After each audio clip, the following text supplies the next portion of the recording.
Fala, meditadores, tudo bem com vocês? Ana Joy aqui. Estou muito feliz porque vamos começar com esse canal aqui no YouTube, poder colocar conteúdos maiores, mais densos, para a gente trocar uma ideia, até para você ter algumas coisas para colocar aí no seu dia a dia que vai te ajudar bastante, né, nas questões, pressão, vida, trabalho, profissional, financeiro, tanta coisa que vai tomando a gente às vezes não sabe lidar bem com isso. E a gente vai falar que é de qualidade de vida, é de meditação, é de inteligência emocional. E eu quero que vocês vejam esse canal como algo que vai ajudar vocês a ter muito mais qualidade de vida aí. E para começar bem, com chave de ouro, eu quero contar um pouquinho da minha história, mostrar o que aconteceu comigo, como que a meditação entrou. Eu passei por um abuso, eu passei por uma síndrome do pânico de 5 anos, e eu quero contar um pouquinho disso para a gente poder ter essa aproximação, porque pode ser que ajude você também a melhorar várias questões aí do seu dia. Eu sou de Goiânia, Goiás, mas eu estou morando atualmente em São Paulo. Não sei para onde eu vou, se eu vou para outro lugar, para outro país, não sei. Mas a gente sabe que todo recomeço é muito difícil, emocionalmente é difícil. Você sai de tudo que você conhece para ir para algo totalmente novo, ter que conhecer novas pessoas, trabalhar em novos lugares, recomeçar do zero. Não é fácil, é um pouco difícil, mas você cresce muito com essa situação. E pode ser que a gente faça conteúdos aí sobre isso, né? Com 15 anos, eu passei por um abuso. Eu estava saindo da escola, meio-dia, né? Fui para casa, cheguei em casa, limpei a casa para minha mãe e fui para casa de um amigo para aprender a tocar violão. Nesse caminho que eu fazia, era o mesmo caminho da escola, tinha um lote vago onde passava tipo um córrego. Lá em Goiânia é o Córrego Cascavel. E aí, esse homem, que eu não sei quem é, até hoje a gente não descobriu, ninguém sabe, não, né, o processo foi arquivado, ninguém nunca descobriu quem é. E ele me pegou, me levou para dentro desse lote vago lá, que era muito grande. Hoje eu acho que ele é menor, era muito grande. E aí ele me abusou, bateu, tal, enfim, várias coisas. E aí a gente acredita, né, que as coisas ruins nem sempre acontecem durante o dia, mas foi durante o dia, às 2 horas da tarde, numa segunda-feira. Então não é só à noite que as coisas ruins acontecem, de manhã, todos, né, não importa o horário. Então a gente tem essa crença, né, de que as coisas ruins vão acontecer à noite, mas enfim, pode ser que aconteça a qualquer momento. Mas as coisas boas acontecem muito mais, né? Vamos prosseguir com a história.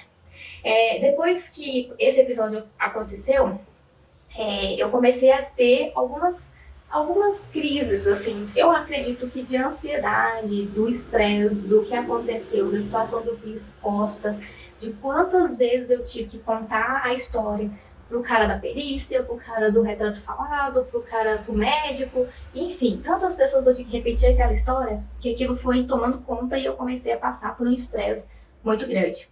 E aí uma bela noite, eu tava em casa, e aí no meu quarto tem uma janela no meu quarto que dá pra área da minha avó, que era do quarto que ela morava com a minha mãe, porque eu sou casada. E aí, nesse quarto, um homem gritou, bem no rumo da janela do meu quarto. E na hora que eu levantei pra ver o que era um homem muito parecido, com a mesma cor de pele, muito parecido com a pessoa que tinha feito aquilo comigo, né? E aí eu comecei a tremer muito. E nesse tremer demais, minha mãe me levou pro hospital. Cheguei no hospital, o médico fez várias perguntas, enfim, e me diagnosticou com transtorno do pânico. Na época era síndrome do pânico, mas hoje é conhecido como transtorno do pânico. E aí, nesse diagnóstico, eu comecei a sentir várias coisas ruins depois desse dia. Muitas coisas começaram a acontecer e eu não entendia muito bem o que aquilo significava, como que eu lidava com aquela situação. Então eu comecei ali a ter umas 5 crises de pânico por dia. E quando eu falo isso, é muita coisa, porque, por exemplo, eu acordava de manhã, sentava para tomar café da manhã, e aí eu sentia o coração disparando. E aí eu começava a ficar desesperada, e aí eu ficava desesperada mesmo. Sabe quando você fica desesperada de sair correndo, de gritar sua mãe, de achar que você tá morrendo? Eu tinha essas crises várias vezes ao dia. Eu, na minha memória, acredito que era umas 5 vezes por dia. E às vezes tinha dia que era mais, tinha dia que era menos, mas todo dia tinha. Não teve acho que não teve um dia que eu não tive uma crise de pânico durante esses 5 anos. Tive depressão e aí eu começava a me esconder, comecei a me esconder dentro de guarda-roupa, debaixo da cama. Por causa da depressão eu comecei a sentir até algumas alucinações. Então eu não sabia às vezes muito bem o que era real, o que não era. Eu não sentia paz, não tinha paz de jeito nenhum, porque tudo na minha cabeça era dúvida, era gritos, vozes, era uma perturbação mesmo mental, assim, sensação de morte. Eu tinha uma sensação de morte porque eu tinha umas crises de ansiedade que me dava falta de ar, sabe quando seu coração dispara e aí você fica com tontura, fraqueza.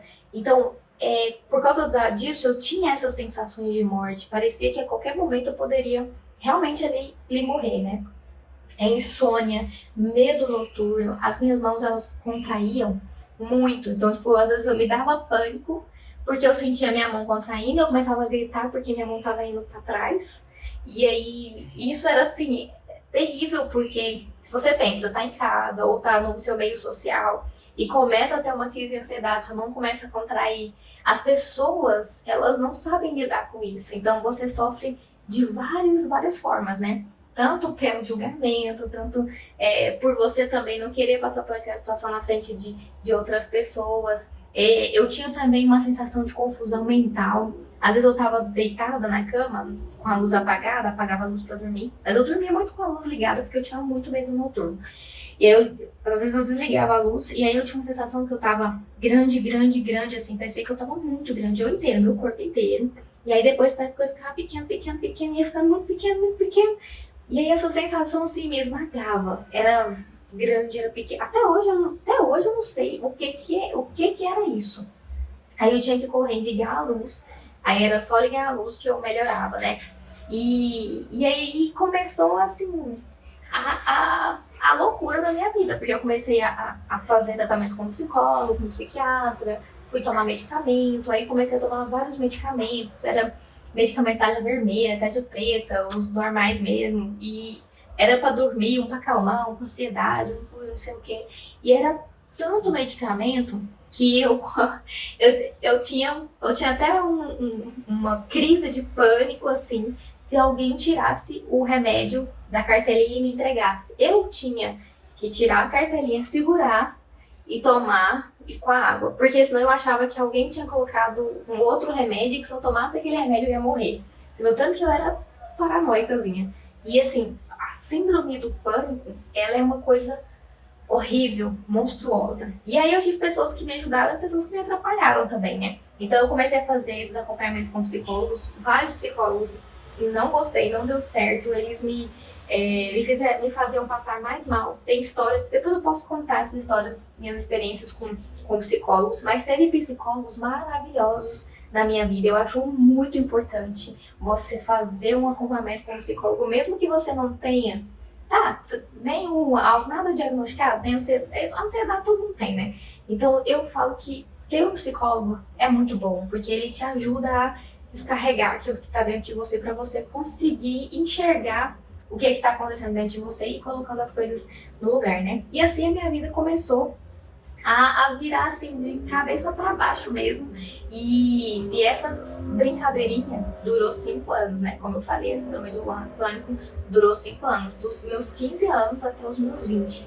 E por mais terrível que tenha sido esses anos, foi onde eu aprendi muito e amadureci de forma muito rápida com as coisas que eu passava. Teve momentos assim de fraqueza e teve momentos que eu falo, cara, como que eu consigo passar por isso? E me levantar dessa forma, né? Então, assim, tinha dentro de mim, parecia que tinha uma fé muito grande, né? Olha só, deixa eu só fechar a janela. Na hora que eu vou gravar, o que acontece? Barulho lá fora, mas tudo bem. Então, assim, dentro de mim eu tinha uma sensação de que eu tinha uma fé tão grande, que eu achava de alguma forma, eu tinha uma certeza tão grande de alguma forma que aquilo ali não me pertencia, que aquilo ali iria acabar. Eu lutava muito. Sabe quando você luta todos os dias para vencer alguma coisa? Era eu. Todos os dias eu lutava contra a síndrome do pânico para vencer aquilo, porque eu tinha certeza que aquilo ali não era meu, não fazia parte de mim. Era alguma coisa que parecia que invadia o meu corpo, invadia a minha mente, como se eu tivesse o tempo ali. Era uma loucura. É uma loucura, uma guerra na mente mesmo, né? E aí só que uma coisa louca, assim, aconteceu, né? Porque eu estava lutando contra a minha mente ali. E a gente sabe que isso é extremamente difícil, que às vezes você consegue, tem ali um sucesso na hora que você tá lutando contra uma emoção, um sentimento.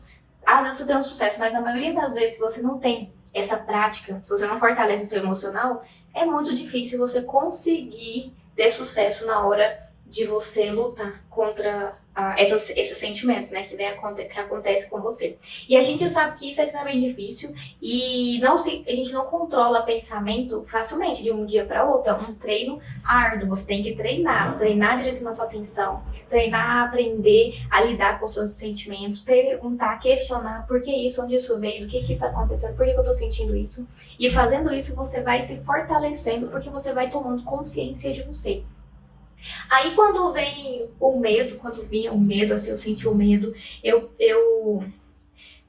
precisava me convencer que tava tudo bem. Sabe quando você sente medo de alguma coisa? Você tá na rua, não sei, sente medo de alguma coisa e você fica falando pra você mesmo, calma, vai dar certo, tô chegando, tá tudo bem. Era o que eu fazia comigo o tempo todo. Eu ficava ali pensando, cara, vai dar certo, sabe assim, vai dar tudo certo, isso vai passar, eu não vou passar por isso por muito tempo, tá acabando, eu ficava nessa sensação de fazer isso, só que o meu coração, ele começava a disparar. E aí, quando ele começava a disparar, eu tinha falta de ar. A minha mão, elas começavam a suar. E eu começava a entrar em desespero, porque eu ficava com medo de morrer. E ainda tem aquela coisa assim, né, que você tem que lutar contra os pensamentos do medo, cara. É uma loucura, é uma química dentro do seu corpo, assim. Eu não sei explicar muito bem, porque só quem passa por um momento de pânico sabe o quanto é muito louco passar por isso. E as pessoas têm até um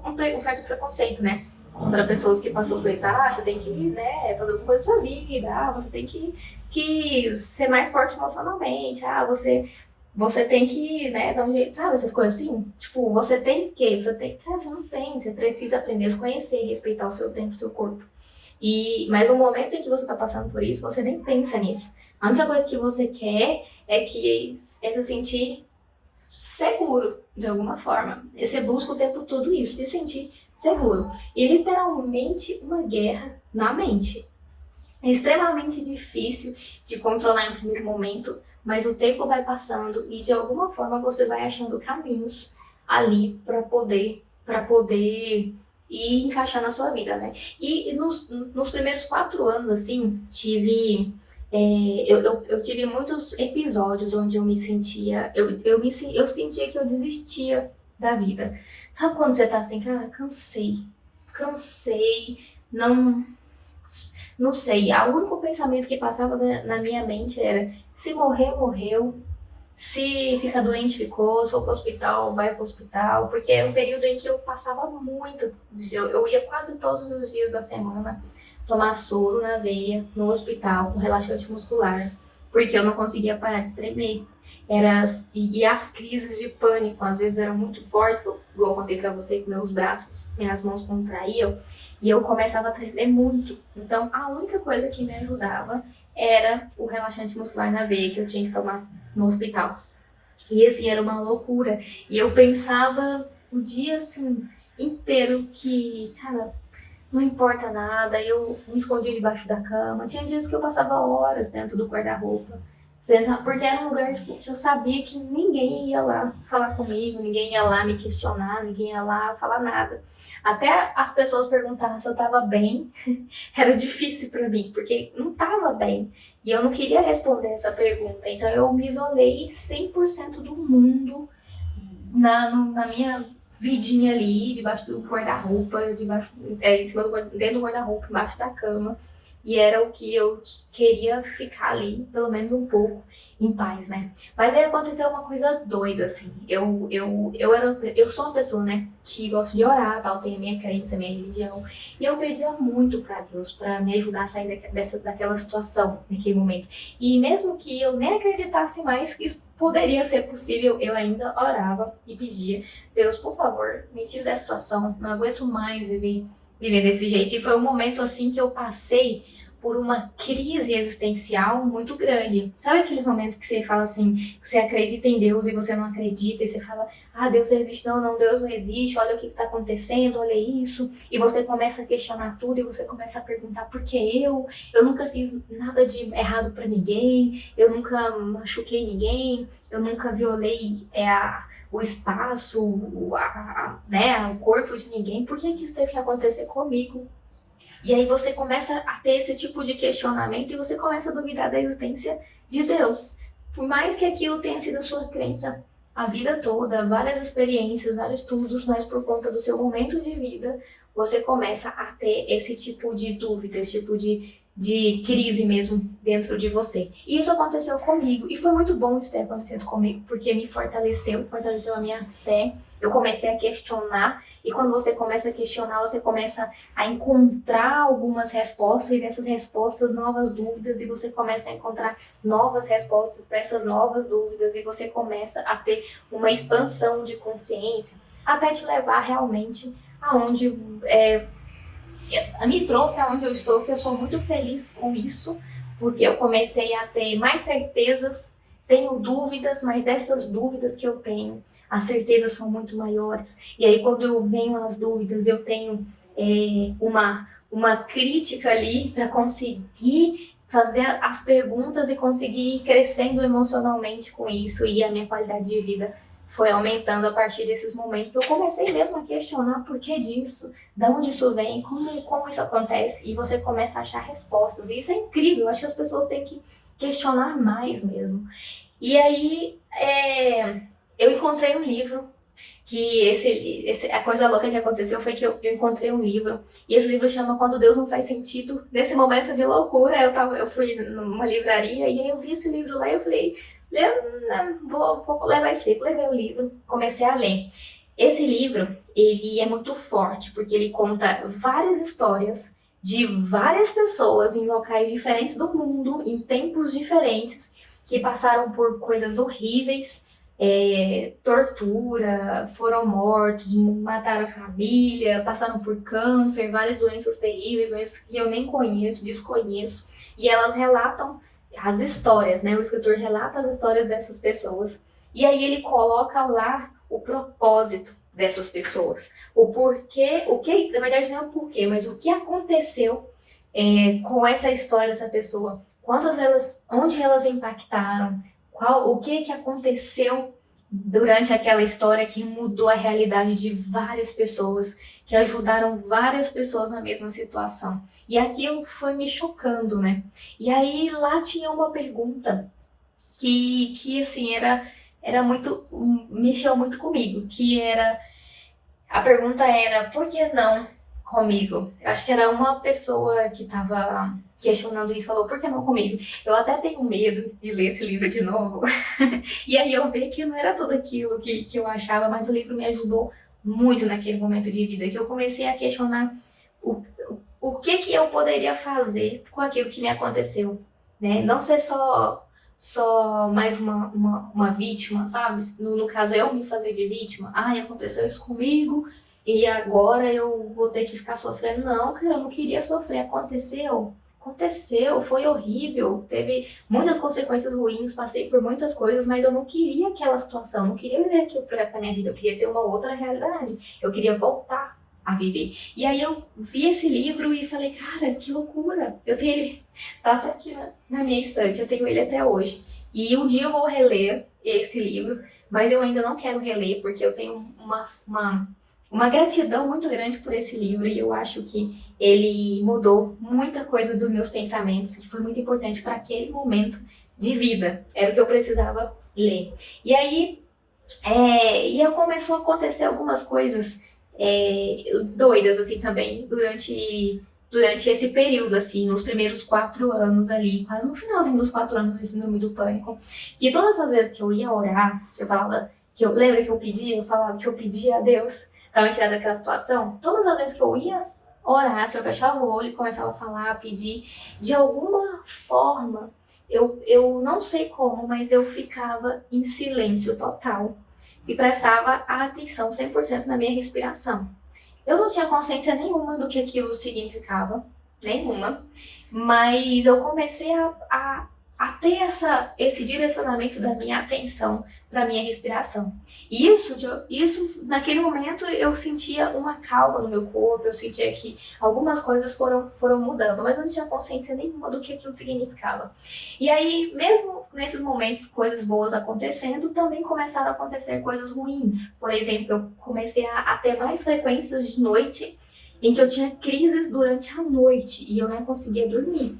E a pessoa que mais sofria com isso não era eu, era a minha mãe.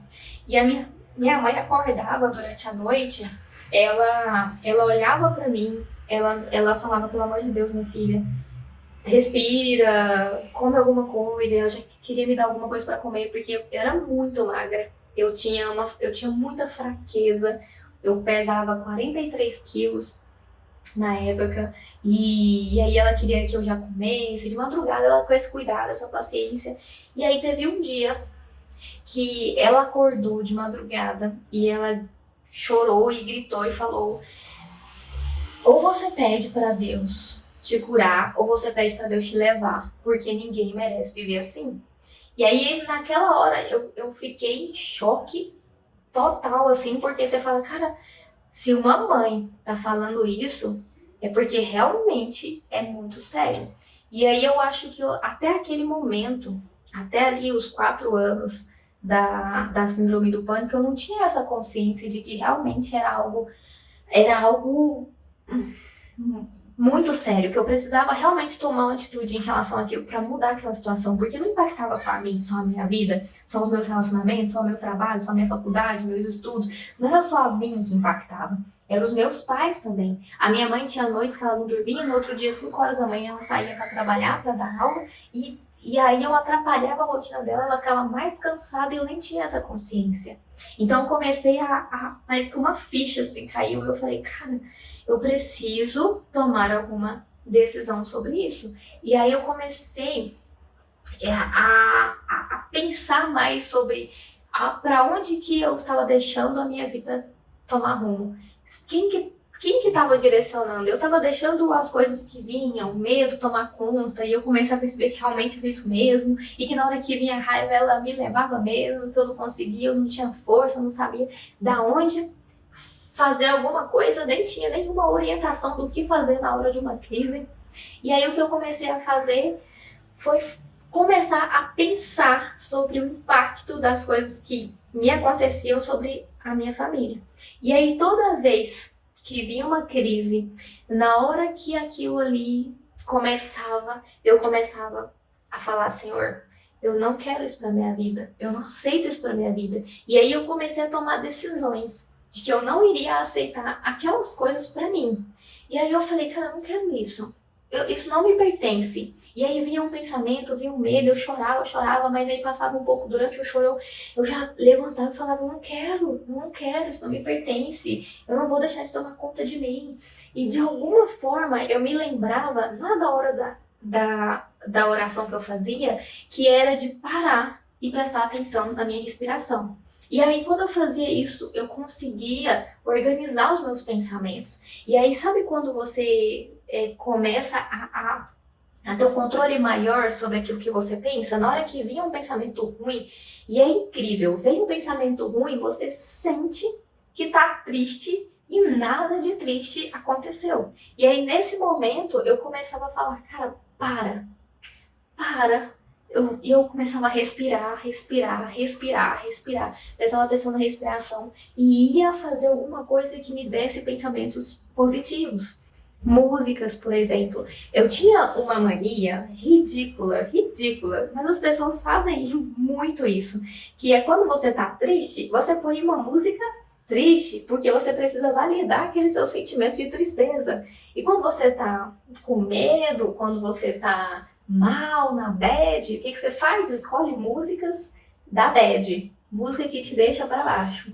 Só que você tem que fazer justamente o contrário. E aí eu comecei a fazer isso, eu parei de escutar aquelas músicas melancólicas, que eu escutava muito, e eu comecei a escutar umas músicas mais agitadas, sabe? Umas músicas que me deixavam mais pra cima e tal. Eu gostava muito de música, eu gosto ainda muito de música. E aí comecei a fazer isso, direcionar os meus sentimentos. Então quando eu sentia algo ruim, eu falava, para, não quero isso. Eu respirava, eu orava, eu falava, Deus me ajuda. E aí eu já levantava, já colocava uma música, já ia mexer com meus cachorros, já ia mexer nas plantas, qualquer coisa. Eu fazia qualquer coisa para não alimentar aquele pensamento de tristeza, de raiva, de medo que eu sentia naquele momento.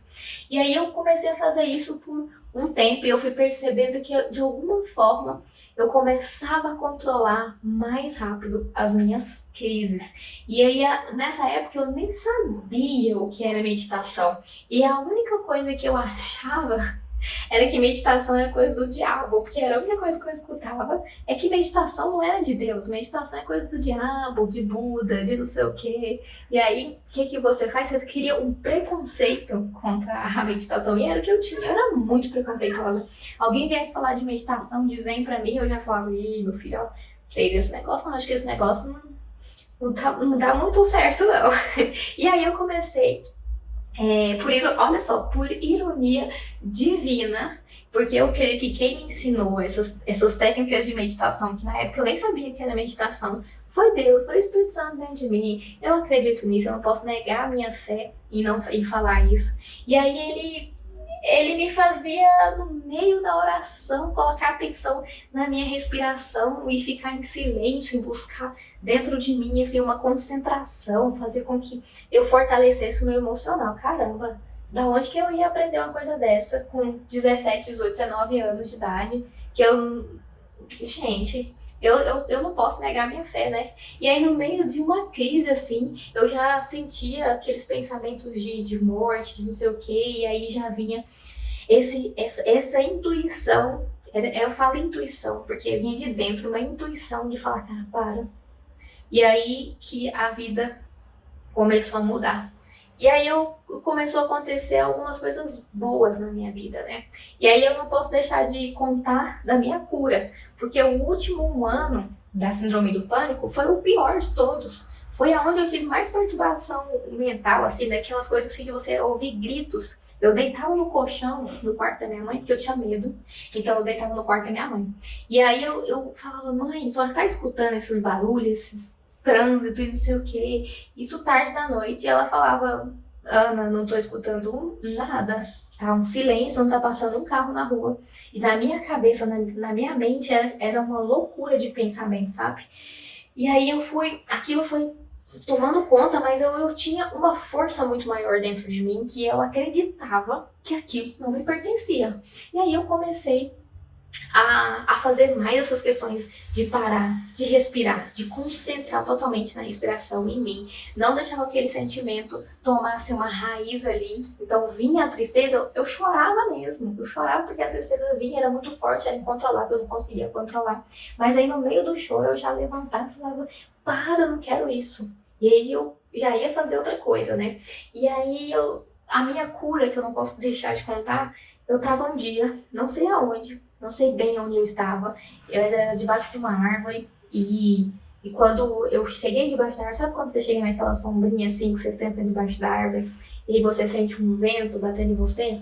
Então eu senti um vento batendo assim no meu peito e eu falei, nossa Deus, isso que é paz, né?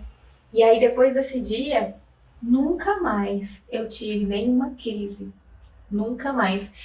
E é muito louco, porque, cara do céu, eu acredito muito que foi Deus que me curou. Ninguém tira isso de mim, é a minha fé. E depois disso, assim, eu comecei a ter que lidar com outros tipos de dificuldade, porque eu não tinha mais a crise.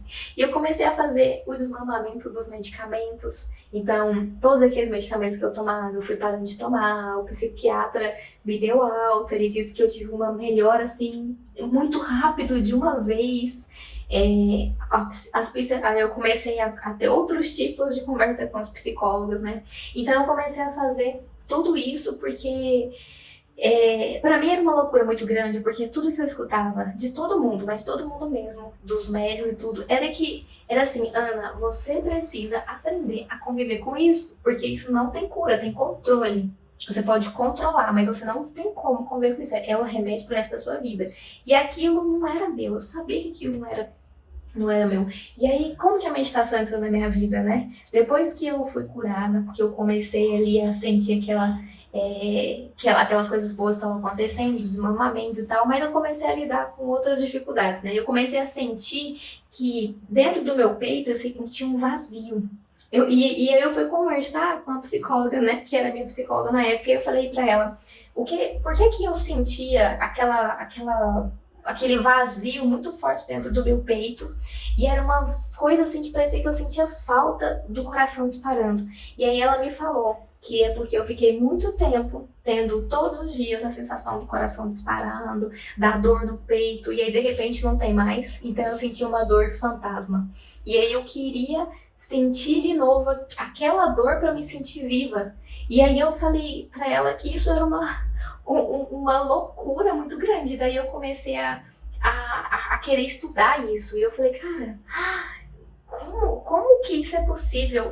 Eu fiquei 5 anos não querendo essa dor, querendo me livrar disso. E de repente, quando eu me livro, eu sinto falta dessa dor. E aí eu quero essa dor. E aí tinha hora que eu parecia que meu coração tava disparado. E eu pedi a minha mãe pra colocar a mão assim. E ela falava que tava normal. E olha que a minha mãe é da área da saúde. E ela falava, não, tá normal, não tá disparado. E eu sentia que estava disparado, era como se eu estivesse buscando ali aquela sensação de dor, né? E aí eu comecei a buscar alguns cursos de desenvolvimento humano, porque eu queria entender essa loucura que era a mente humana, aquilo me deixou muito intrigada. E eu achei um curso na internet de desenvolvimento, e dentro desse curso tinha um bônus de meditação, olha só. E aí quando eu assisti o bônus de meditação, eu fiquei doida, porque sabe quando você sabe que você sabe aquilo, mas não sabe como você sabe aquilo? Era tipo eu sabia que eu sabia, mas não sabia como eu sabia da meditação.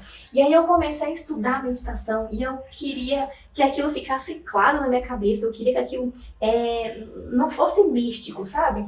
Porque tudo que as pessoas falam, tudo que eu conhecia sobre meditação era muito místico. E eu comecei a ler, estudar tudo, mas mesmo assim ainda parecia muito que estava no mundo das ideias o que era a meditação. E tudo era meio místico, né? E eu não sou mística, eu não sou das energias, chakras, enfim, tudo certo se você acredita, mas não é o que muito a minha pegada. E aí eu comecei a falar, cara, eu preciso entender o lado científico da meditação. Então eu comecei a ler e ensinar meditação de forma voluntária na empresa que eu trabalhava. Eu fiz isso por 3 anos. Olha só, e eu comecei a escutar as pessoas da empresa ali falando pra mim, Ana, nossa, como isso aqui fez sentido, Ana, isso me ajudou na hora que eu tava passando por um momento de muita tensão ali, a conseguir tomar uma decisão mais assertiva, porque eu comecei a direcionar mais os meus pensamentos, e aí as pessoas foram falando coisas boas e positivas. E eu comecei a querer tanto estudar sobre isso, tanto a ler sobre isso, que eu fiz uma loucura na minha vida, que eu falo que foi a melhor loucura mesmo, que foi quando eu pedi demissão do meu trabalho para poder trabalhar com a meditação. E aí, na época que eu pedi demissão, eu tinha 6 anos de empresa, um monte de gente falou que eu era muito louca, inclusive a minha família falou que eu era muito louca, porque eu nunca ia ganhar dinheiro com meditação. E aí, mesmo com todo mundo contra, minha mãe falava, essa coisa do capiroto, não vai mexer com essas coisas não, minha avó também. E aí eu falava, cara, gente, calma, deixa eu explicar pra vocês. E eu peguei o dinheiro, uma parte considerável do meu acerto, que não foi lá grande coisa, mas eu peguei uma parte assim, quase que tudo, e comprei 18 livros de meditação. E eu comecei a ler, louca, sabe? Assim, ler. Eu acordava de manhã, de pijama mesmo, só ia lá, tomava um café, pegava o livro, ia ler, estudar, até a noite, jantava, depois dormia, acordava, fazia durante dias. E eu li vários livros. E eu comecei a ler livros da cultura xamânica, budista, visão da medicina, visão da ciência, da neurociência, da visão cristã também sobre a meditação. E aí eu fui vendo que tudo aquilo ali se encaixava com o que realmente eu percebi na minha prática. Teve muita coisa que eu não é muito da minha crença que eu li, então geralmente eu não uso porque não é da minha crença, mas aquilo que eu entendi que era científico, eu fui trazendo para mim, para minha vida e fui começando a ensinar as pessoas sobre isso e cara, eu nunca me senti tão realizada na minha vida ensinando uma coisa que eu amo. Então, o empreendedorismo nessa parte foi muito louco, porque eu comecei do zero. E aí eu fui ficando no zero muito tempo. Aí eu ia ganhar um dinheirinho, passava. Aí depois ficava no zero, sabe assim? Mas foi uma coisa que quando eu comecei a entender que fazia diferença na vida das pessoas, as pessoas vinham, me traziam os relatos dela, eu comecei a mudar essa minha mentalidade. Muitas coisas foram acontecendo, a gente vai falar isso em outros vídeos, né? E aí eu aprendi ali a controlar os meus pensamentos, a fortalecer a minha mente, e a minha vida começou a ter outro sentido de inteligência emocional. Eu chamo isso de liberdade emocional. E eu não sei o que isso significa para você, eu não faço ideia, mas para mim, com certeza, foi o melhor presente de Deus ter conhecido a meditação. E ele não só me curou, como ele me ensinou o que era meditação. Isso que é o mais louco, né? E hoje eu tenho essa paixão maravilhosa que é a meditação e que faz parte da minha vida, que faz parte dos meus recomeços, de tantos recomeços que eu tive, principalmente nesse ano de 2019. E é o que eu quero pra minha vida, é o que eu quero ensinar. É quando você encontra realmente o propósito. E eu falo que propósito a gente só encontra quando a gente testa. Você gosta? Então faz. Faz. Até que isso tome uma proporção tão grande dentro do seu coração, um sentido tão grande que você queira levar isso para transformar a vida, impactar a vida de muitas pessoas. E eu espero que a partir de hoje vocês possam consumir esses meus conteúdos aí e que a gente possa criar uma série de aprendizados aí importantes pro nosso dia a dia, porque não tem como. Eu tava escutando ali o meu esposo vendo um stand-up, e aí o comediante, ele falou que qual a diferença do diamante do carvão? É que o carvão não sofreu tanta pressão quanto o diamante só é diamante porque ele sofreu tanta pressão e ele aguentou, e hoje ele é muito valioso. Então quando a gente passa por coisas terríveis é porque uma grande coisa vai nascer dali, se você decidir que essa grande coisa irá nascer dali. Então é isso, muito obrigada e estarmos juntos e até um próximo vídeo.